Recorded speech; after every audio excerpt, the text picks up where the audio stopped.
চিন্তা করতেছে এটা ছাড়িতে হবে, আর কিভাবে টাকা করতেছে এটা ছাড়িতে হবে, টাকা হবে। তোরা তো মিষ্টি খাওয়াবেন না, ওই টাকা দিয়ে এনে মিষ্টি কেমন আছে বুঝছেন?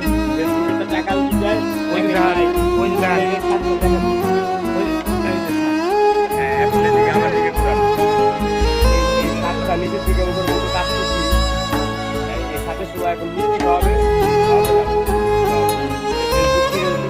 টাকা দেয় তাহলে আমরা মিষ্টি কিনে খাবো নাকি ইনশাল্লাহ, ইনশাল্লাহ, মারহাবা। এই কথা